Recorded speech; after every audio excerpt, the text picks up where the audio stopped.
All right, so Jacob Castro with Parry Punch, and today I'm joined by proper Mike Malott, coming off an impressive second round finish over Adam Fugitt at UFC 289. A lot of headlines coming out of your fight, so we got a lot to talk about, but overall, how are you feeling after getting that win? Feel amazing, man. Still riding that high just a little bit. Getting to represent my country on the world stage at home is a feeling like no other.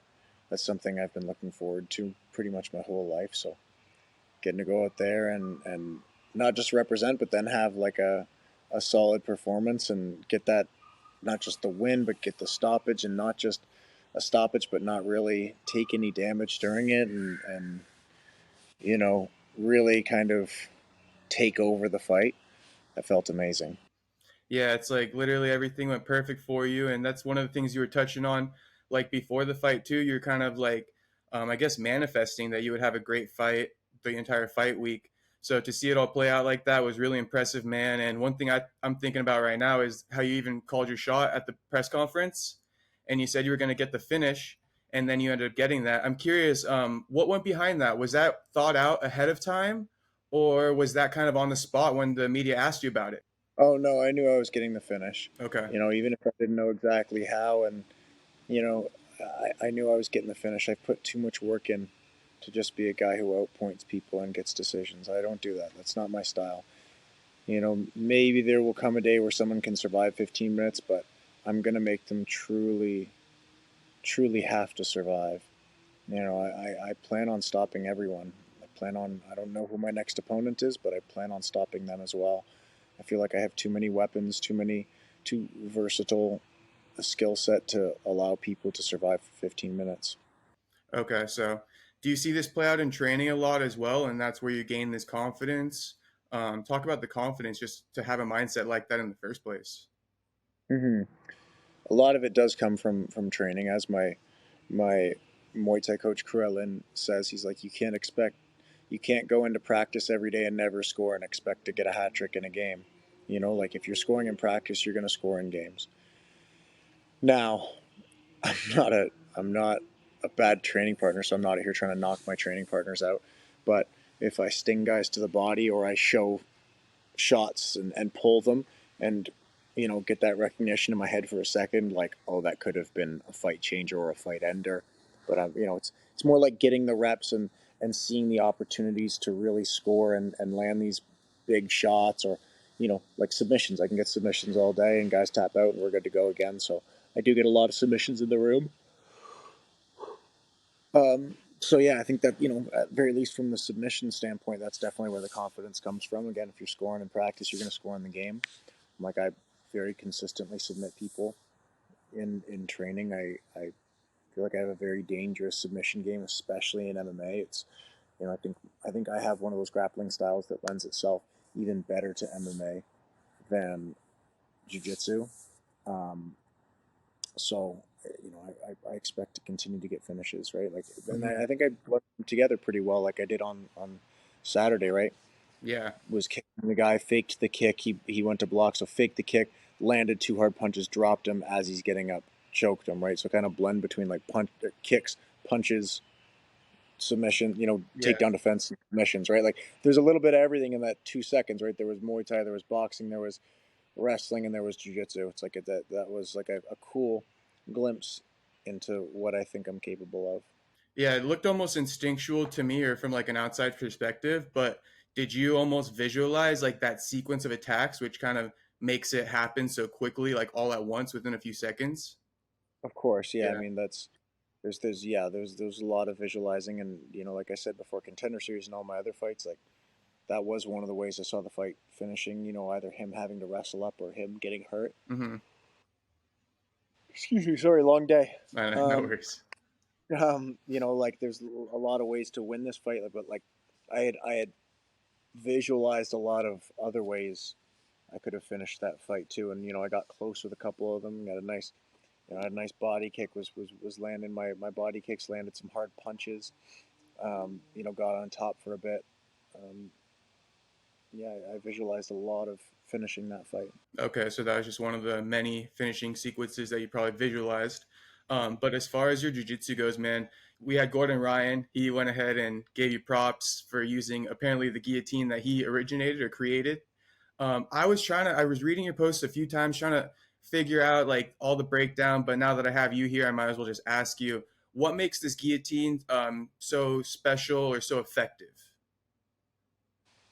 I think it's just a deeper style of guillotine. Like, there's a lot. I mean, if we really wanted to break it down, it would take like an hour just to break that down, right? And go over, like all the intricacies of why one guillotine might be more effective than the other. But even if you just look at it, the neck is more sealed, right? And I was able to do that without connecting my hands and it still be an extremely tight guillotine, whereas a lot of people will do like an arm in guillotine with their hands connected. Mm-hmm. For you, the neck is between your elbow almost. Essentially, Okay. yeah, And yeah. then what about this hand? So What's going on over here? so that one I was just kind of overhooking his arm, right? Oh, you're It was just overhooking the back arm. yeah. So his arm that was wrapping my body, right? He was basically shooting like a double leg, and I had one, basically an overhook, and then one hand choking. Okay. And the way I finish the choke, I don't need a second arm, like to connect. Um, and even still, it's considerably tighter than a traditional arm in guillotine with your hands connected. Like, I feel like an idiot trying to finish those. I feel like that's like a strongman submission. If you look at like, it's all like short jacked wrestlers that hit that, or like short jacked grapplers. Like, I don't know if Husamar Palhares ever hit one, but he screams that body type to me, where it's like, okay, the guy's like 5'8" and fights at middleweight. Like, I'm just gonna connect my hands around your head and bridge in hard and just muscle this through shoulders and upper back and arms. I'm like, ugh, that just seems like so much inefficient work. Like, I don't want to be relying on that at all, Yeah. and don't really have to with this style. So this guillotine, in a sense, too, is one of those where it's low risk, meaning if it doesn't pan out for you, then you didn't waste a lot of energy as well. Yeah, you didn't waste a lot of energy, and like, if someone's going to get out, it would likely be like, them going. It's usually going to involve them giving up position, or giving up top position at very least. So even something that went through my head is like, okay, this should be done. I should have this win, but follow up on top, and if somehow he's able to defend, or his head starts popping out, or you lose the grip as you take top position, that's fine. We're on top. So Right, like, right. even if it's just that, it's a win. Like, I dropped this guy and now I'm on top of him, and I can start landing more shots, or I can start working to a dominant position to look for either a follow up submission or strike to finish. Gotcha. And they were also saying like, oh, he's got the guillotine locked in, Team Alpha Male guides, it's done. I'm also just curious, is that the patented Team Alpha Male guillotine, or is that a little bit of maybe a variation of it? I mean, Alpha Male's got an amazing guillotine, right? Like, Urijah Faber starting it from the top. Like, he's got an amazing guillotine.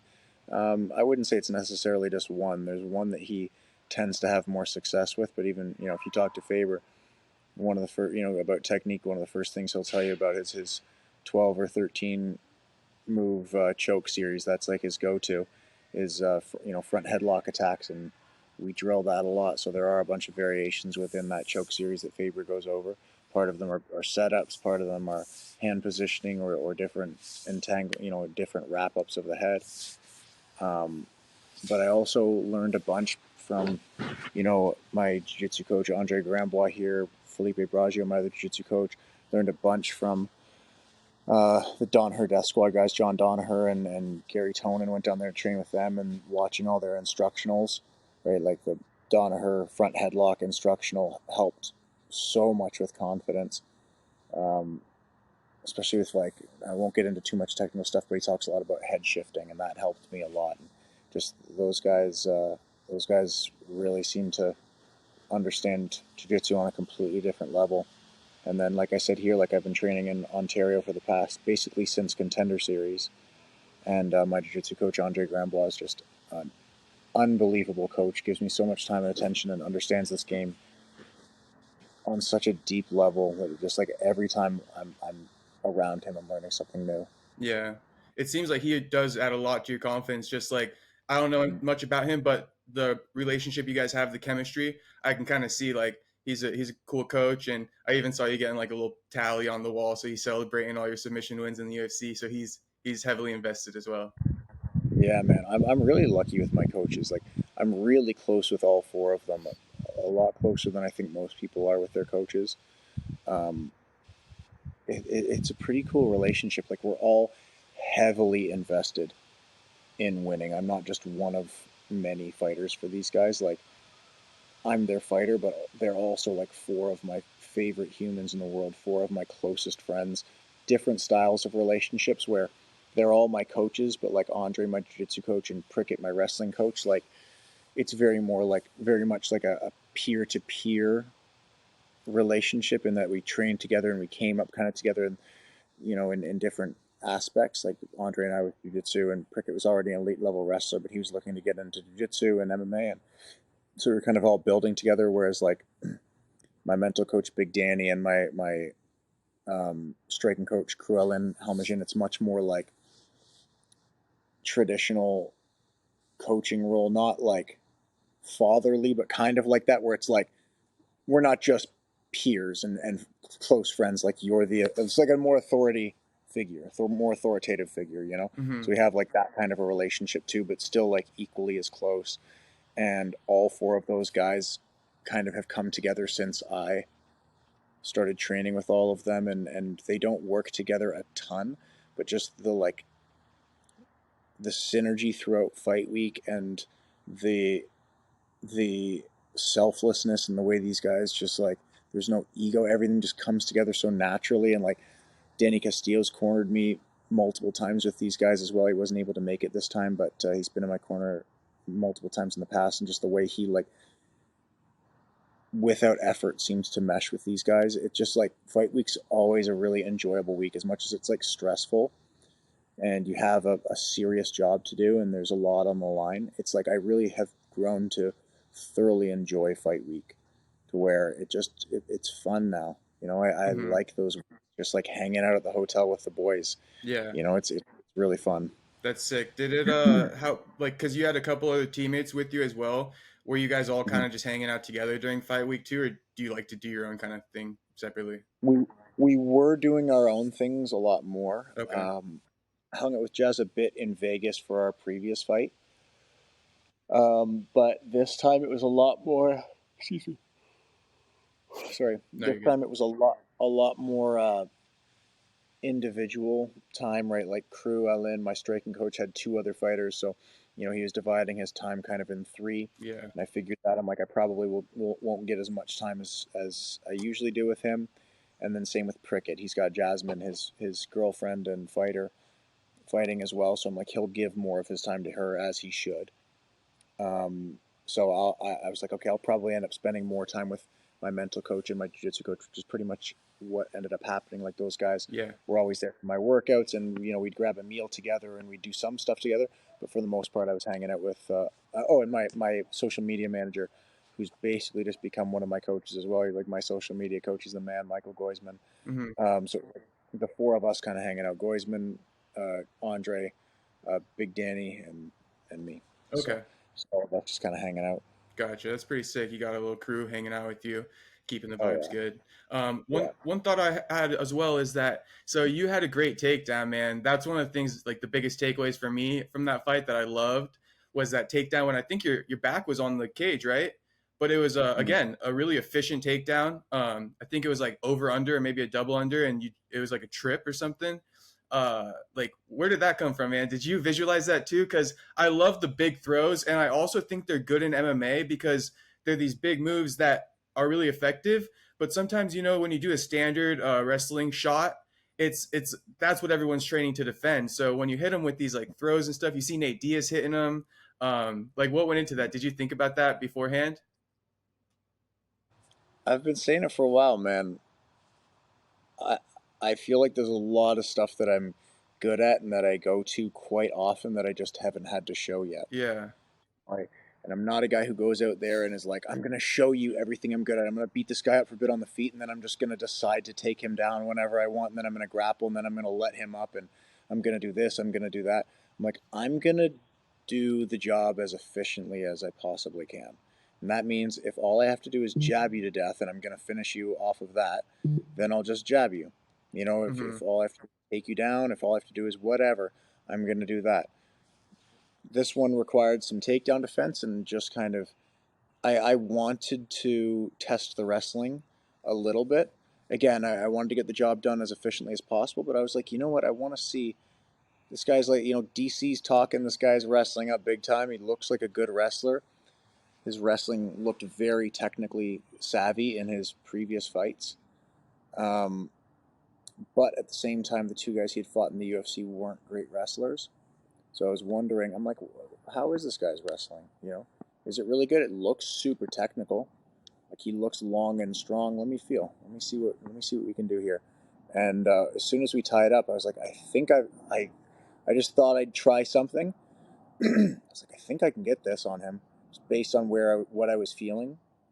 I went for it, and as soon as I stepped beside his knee, I was like, that we're going down hard.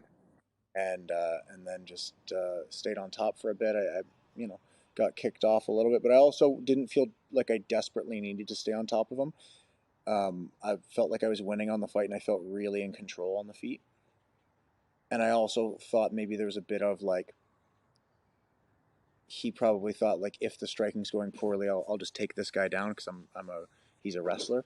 And I thought that maybe there might be a little bit of a psychological edge in like, not only can you take me down if you try again, like you can't take me down, like I can take you down. So just stand there and I'm gonna keep kicking the shit out of you.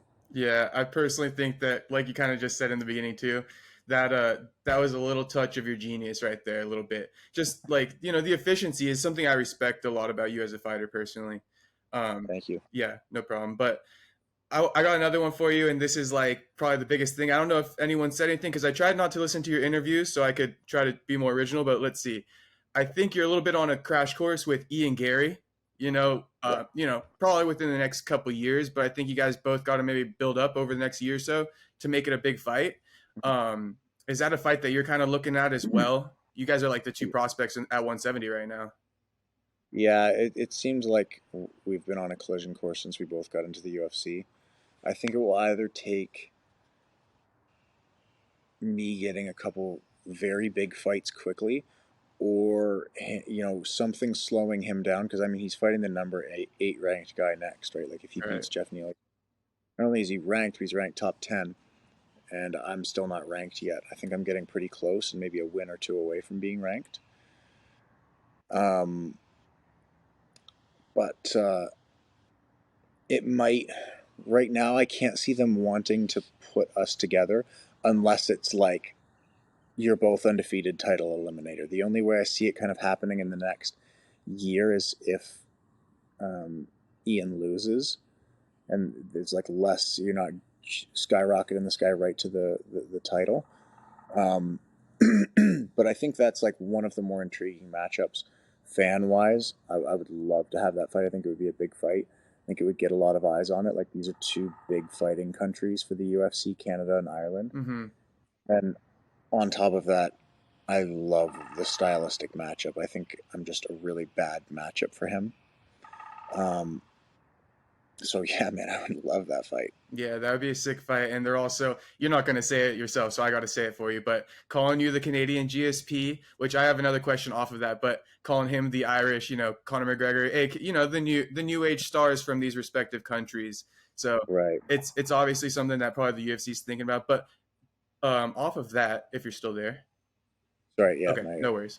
Off of that real quick, because people are calling you the Canadian GSP, I wanted to just ask you, what kind of fighter do you want to be yourself? I just want to be myself, man. I like MMA. I love this game. Mm-hmm.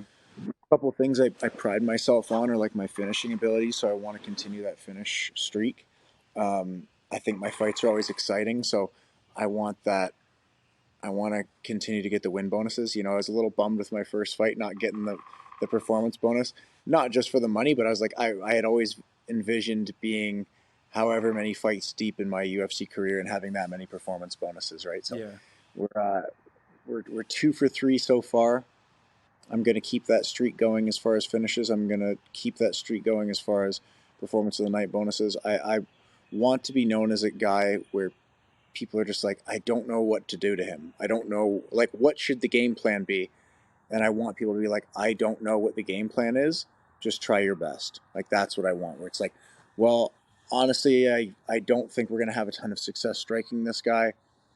We're probably not going to take him down. And if we do, it's going to not get any better, might get worse. If we attempt a takedown, we might get strangled. If we attempt a takedown, we might get countered and he might end up on top through like a throw or a go behind or a re-wrestle.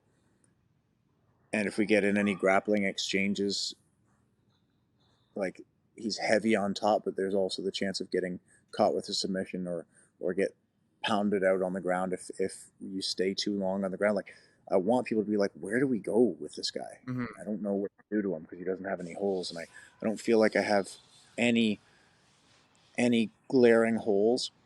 I feel like we do a really good job of, like, I have honest coaches. Like, I had my jiu-jitsu coach, Andre, sat me down after the Johan fight, and he's like, dude, I think you're a great fighter. I think you're doing a lot of things really well. And we were like, so what's the plan moving forward, with the game? And he was like, this one thing. He's like, it's not a massive thing.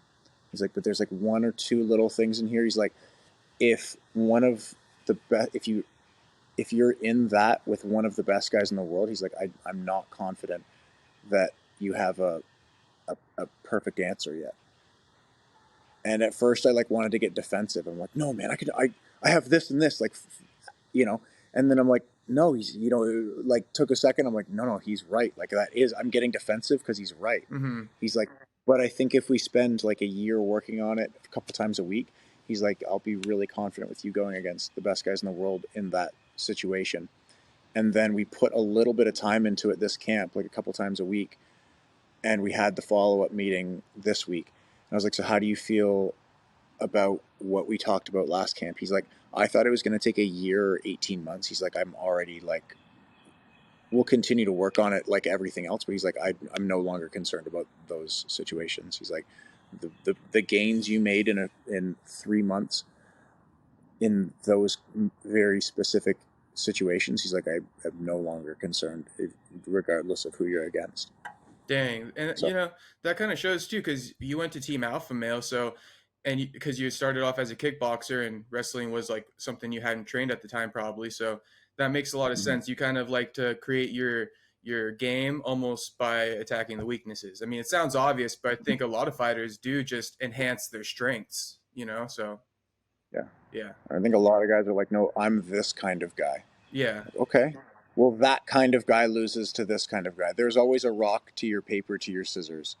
It's like, so you're either going to have all, if you're going to have to be able to adapt to being the other thing's weakness, or you're going to get beat. It's like, which one are you going to do? And like a lot of guys have holes in their game and they're just like, yeah, but I won't let that be a thing. It's like, okay, all right, it's going to be eventually. mm-hmm. You're going to find somebody who's going to make you do that. So you either accept that and get better at it, or you can live in this delusional world and have success for a while. And then once you get exposed, you're less confident. And then that gets exposed more. And then you get less confident. You see like guys who like had big, quick rises also have big, quick declines where you're like, dude, that guy was supposed to be the next this, and now he can't win a fight. Like, Mm-hmm. yeah, I mean, that's what happens when you're just like, nah, that won't matter. It's like, yeah, it will, man. Yeah. Yeah, the hole in the boat won't matter. It won't matter at first, but we're going to be underwater in a second here. Yeah, no, that's cool that you just even put it out there. Like I said, it sounds obvious, but I think it's also human nature to enhance your strengths and ignore your weaknesses, and you have to be conscious Oh, about dude, it. it's So so much easier. yeah, it's Dude, human you know how much nature. easier it is? Yeah. Bro, it's so much easier to go in and ask my coach to hold pads for me and just do my favorite combos and like feel strong, get your heart rate up and be like, just have people be like, dude, you're the man. There's nothing that we need to work on. You're the best. It's like, that's great in a bit of that, but like you need to just also, you need to have the foundation to back it up. Yeah, I agree 100%. So going back just a little bit, because I did look into as far as your next opponent goes, who's kind of ranked above you. And one of the names that stood out, actually one of the only names I remember from it, was Philip Rowe. Okay. He looks like one of the only fighters who's on a win streak right now who's not coming off of a loss. Hmm. Is that a fighter you've had your eyes on, or who are you looking to fight next? Yeah, I've definitely had my eyes on him because Yeah, he came up. He got in the UFC, I think, a season before me. I think he got in off Contender Series, right? yeah, that's right. He He did. got in. I think he got in a season before me, and then he fought a friend of mine, Orion Kosik. He stopped Orion, but he lost the first round to him. And then I've met him a couple of times. So yeah, like that's one I can definitely see our paths crossing as well. Yeah, I think he's fighting Neil Magny next though, so I think he's booked. that's right. I did Um, see he's booked. yeah, so he's fighting Neil Magny next. So I can't see that being Time the next frame. fight. Yeah. It could definitely be one in the next not that while, especially if he's able to get past Magny and he's like ranked 12 or whatever it is. That's like okay, well then that's definitely one we're gonna have our eyes on. So it kind of depends on like it's not. I'm like I have people in mind, but it's not so much like okay. So like my this whole camp, I didn't really use Adam's name. I didn't really talk about him, Adam Fugitt, leading up to the fight because like to me it's not about them. It's about me. Like this is my journey. They just happen to potentially be opponents on that journey. So I'm not so concerned about the opponent unless there's like a lot to gain out of one specific guy. Like an Ian Garry has so much hype around him and such a big name that it's like, well, of course, that's like the most juice for the squeeze. So you beat that guy and you get a ton of recognition right off the bat. So that's where like those are the only instances where an opponent really is like desirable. For the most part, it's just like you guys are another rung on the ladder. Like I don't really care what the name is. Hmm. If you're ahead of me and I see like what's the most efficient way to win is like okay, a guy who's like ranked far ahead of me or has a ton of notoriety with fans, so that leads to like more recognition. Like those are the things that are in mind rather than like I want to fight this guy and then this guy and then this guy and then this guy. You know, I'm more so like how how long is my journey to the top and what ranking do I need to get next or like can I get when will I be ranked and things like that, you know. Okay, gotcha. Do you have a date in mind then? I know that you said you'd love to just fight on all these Canada cards and stuff, so maybe you haven't thought about what's next yet. So just asking I'll about that. I'll talk I'll talk to the UFC in a little bit and see what their plans are with coming back to the UFC. If it sounds like from what I'm hearing, they're planning on coming back one more time. But if for some reason they're like, hey, yeah, we're not going to be back until next June, then I'm like, okay, well then obviously we've got to look for one elsewhere. Like I'm not waiting a year to fight again. But if they're saying like, yeah, we're going to come back, you know, at some point before the end of the year, not within the next couple of months, but you know, end of October, November, December, somewhere in there, January even. If they're like, yeah, we're coming back then I'll just fight whenever they come back to Canada. And I'm hoping they go back to what they were doing before, where they're here 2 or 3 times a year, Hmm. and I just get to like plant my flag here for lack of a better term. You know, Yeah, like I'm just gonna like stay here and fight whenever they come back to Canada. They need guys for the show. Like I think before too long, you know, we'll keep that same slot on the card probably or co-main for like a fight night and then a couple fights from now it might be like co-main on a main card or main event on a fight night and then before you know it it'll be fighting for a belt on a main event of a pay-per-view in Canada. yeah. I think that might happen, man. I mean, they're going back to Australia for a second time this year already, so I think there's good chances of that happening. Hopefully, that does Mm-hmm. happen, especially if you keep doing your thing and all that. But okay, I got one more comment. I know that you just said that you don't really look at names. I'm just going to throw it out there anyway in case you have any interest in it because you did mention it in our last interview. I think Mm-hmm. Nicholas Dalby's fighting this weekend, so that's a close Yeah. time frame. So if he were to get a win, I don't know if you're still interested in him because you did show out this last weekend, but I just want to put it out there in case you do have any interest in it. Yeah, I still think he's a decent name, especially if he wins. You know, like if he loses, then I don't think there'll be really. I don't think it'll make sense. I don't think there'll be any interest.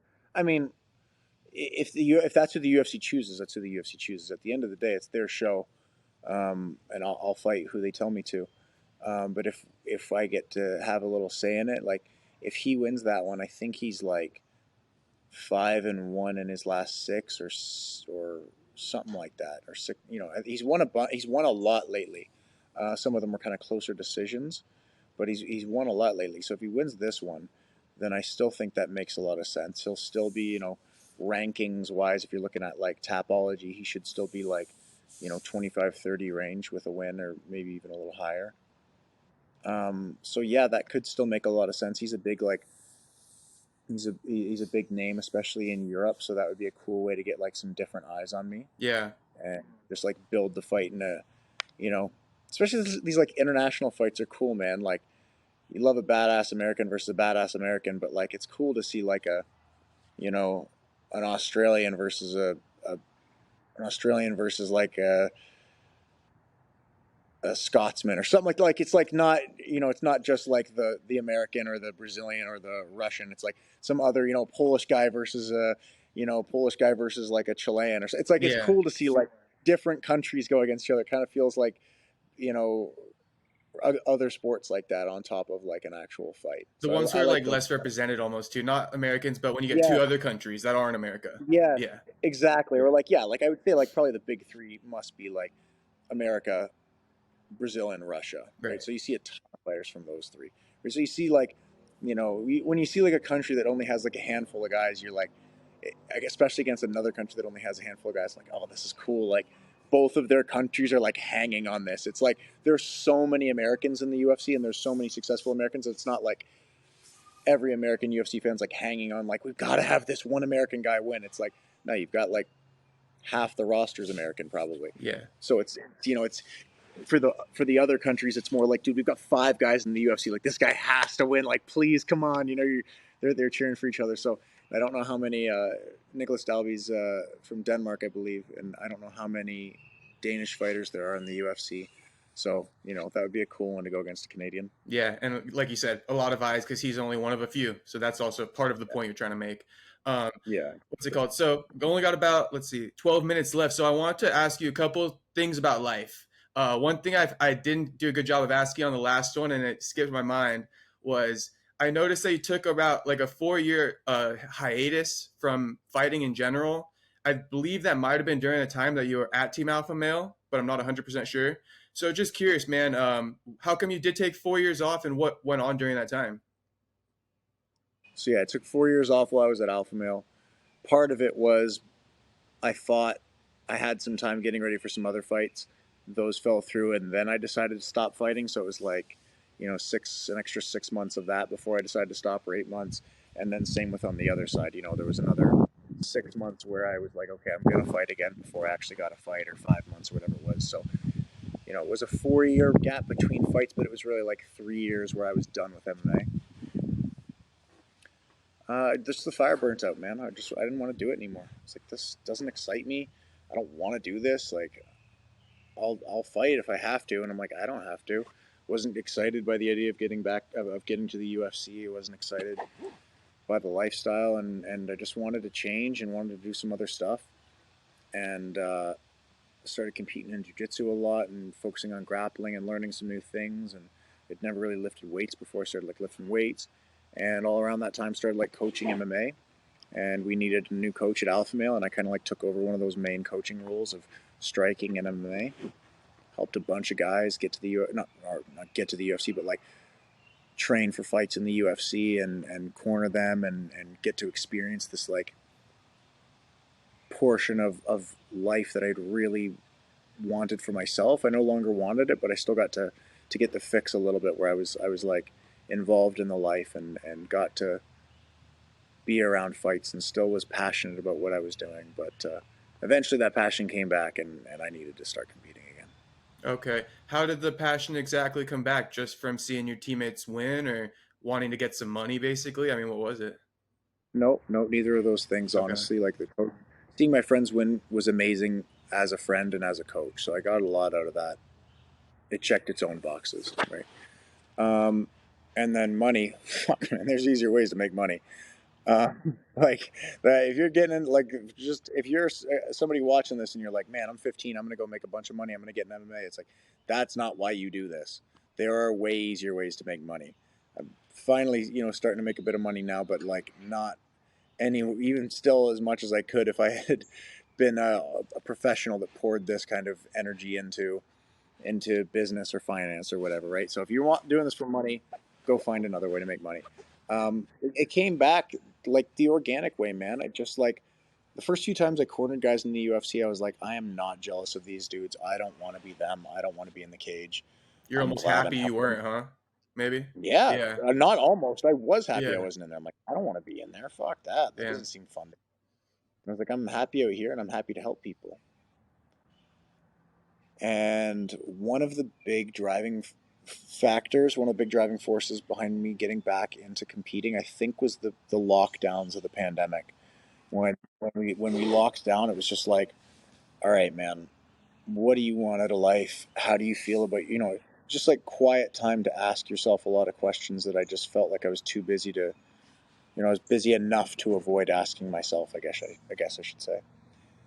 Like, you know what? I've done some cool stuff in MMA and coaching is really great, but I feel like I'm not actually fully fulfilled by how much I've done in this sport. I want to have done more, and someday I'll be an old man who won't have the opportunity, and I'll want to have at least tried to do more, regardless of outcome.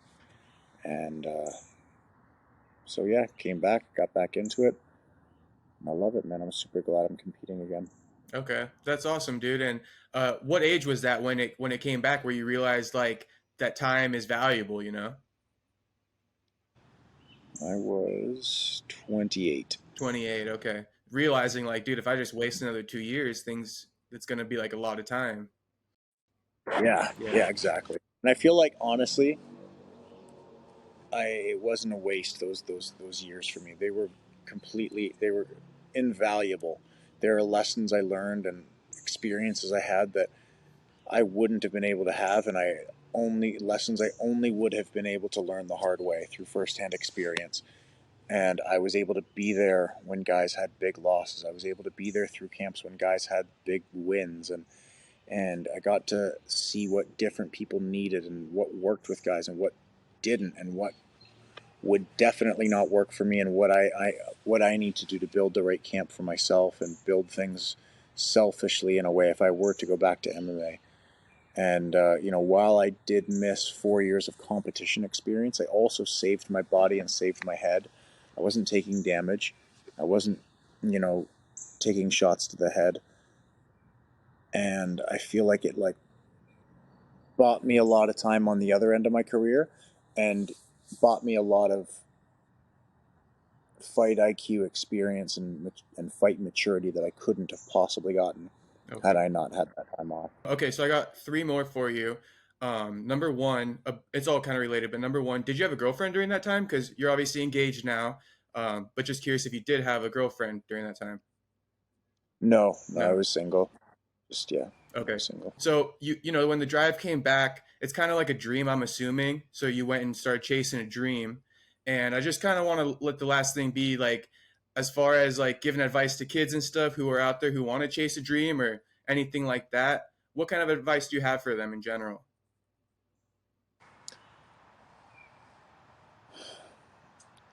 Whatever your passion is, your passion should fuel your fuel your goals, not the other way around, right? Where people are just like, I want to be a NASCAR champion. It's like, okay, well, why? Like, what are you actually passionate about? Like, do you actually like it, or do you just think the idea of that is cool? Like, what are you passionate about, and what do you care about in life? Build your goals around that as a secondary thing. Like, give everything to you can to achieving those goals, and make every day as enveloped in whatever it takes to achieve those goals. Do that as much as you can. However, create it in a way where your your passion is fed to where, like, regardless of outcome, you feel rewarded every day. Like that, the journey really is the prize. There are goals that I have in this sport, and being a champion and being ranked and being, the best fighter in Canada, and being in the UFC. I have a lot of goals, and some of them I've been able to check, and some of them are still, within reach, and some are a little further than that right now, but we'll get there.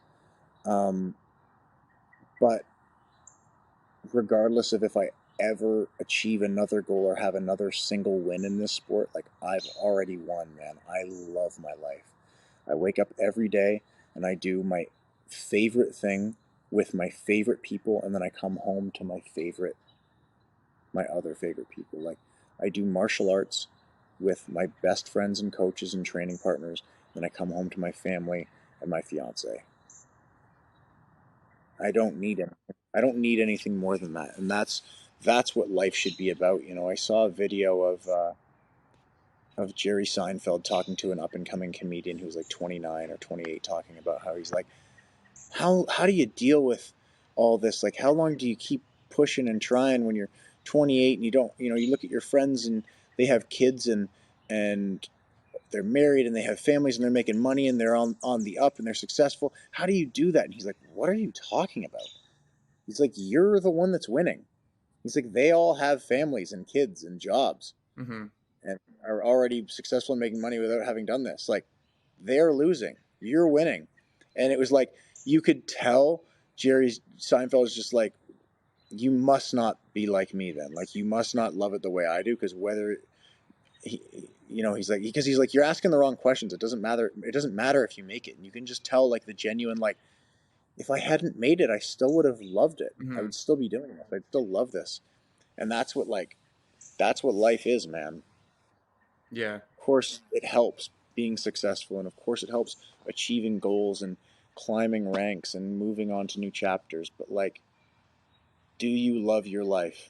That's at the end of, like, do you love your life?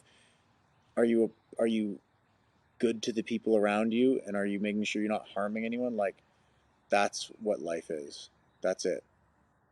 It's not anything more than that. It's not about achieving goals. It's not about winning belts or championships or making money or being famous. It's about, like, do you love your life? And if you don't, then do something. Like, change it just to love it. Well, what if this happens? Yeah, probably will. You know, Yeah. shit's gonna probably get hard for a Yeah. while, you know? But like, if you love it, do it. And maybe that's like an ignorant North American person's unique perspective and kind of like, privilege to be able to say that stuff, but at the same time, like, there's also a shitload of excuses, and I've seen people who grew up in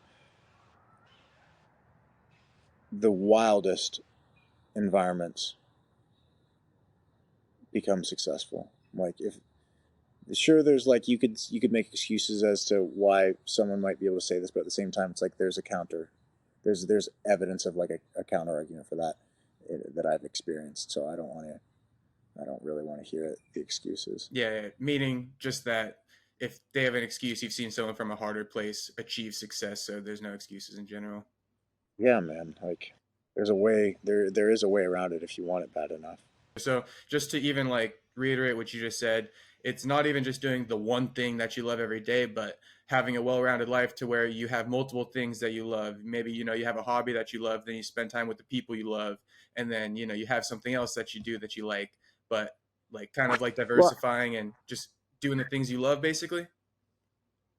no, I mean, my life's still very singularly focused in becoming an elite martial artist. Okay. But like, there are other important things. Like, I'm not trying to be an elite level martial artist and a stand up comedian and start a TV show on the side and trying to be a philanthropist and volunteer. Like, you can only be great at like one or two, or like, if you're trying to be great at three things, they have to be like things that are required in life in general, like being a good family member. Gotcha. It's like, okay, I want to be a great family member. I want to be a great husband and father one day. Like, I'm engaged, but I want to be a great husband and father. Like, okay, that's something you have to do anyway, so do it great, right? But it's like, I'm not trying to be a great martial artist and musician and Olympian and this and that and this and that. It's like, that's too much division. It's like, you get your at home life and your away from home life. And if you want to be great,